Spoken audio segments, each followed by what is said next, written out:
Following on from the skills gaps I identified and highlighted in my autopsy video, I've looked into available resources to plan how I can address these.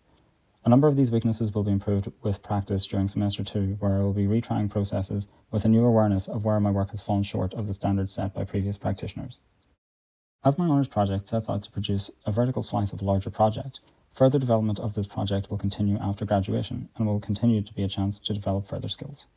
In order to facilitate learning, I have used Obsidian to collate and organise tutorials by area of artistic practice. There are areas of further development and gaps in my skills that will not be addressed during my honours project, so when I come across resources for things I want to learn that I don't have the time to, as it is out of scope for this project, I'm able to add these resources to a collection which is organised to be easily accessed later.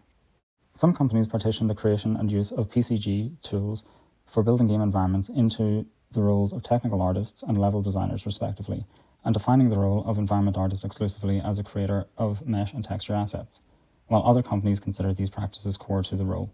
It's also true that depending on the company structure, taking on responsibilities not directly stated in the job description is common.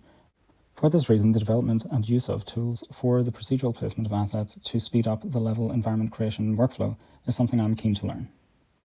I'll use Unreal as a test bed for this learning, as it is a widely adopted engine which I already have familiarity with, and which has a wealth of learning resources and easy to understand technical documentation.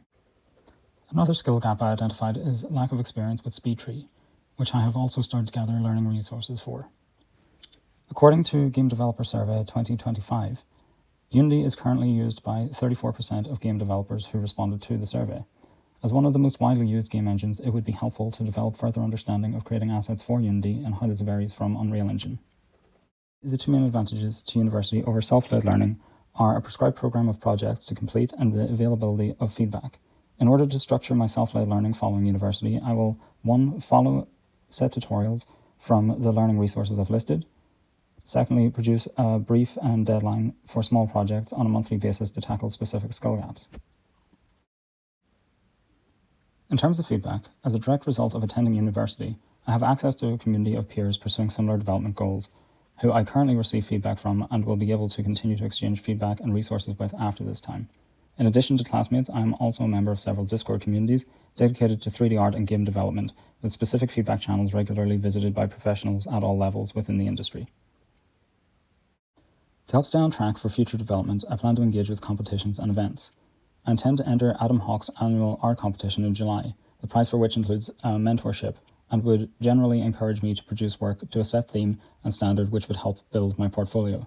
In addition to this, the rookies also host monthly contests that I plan to engage with.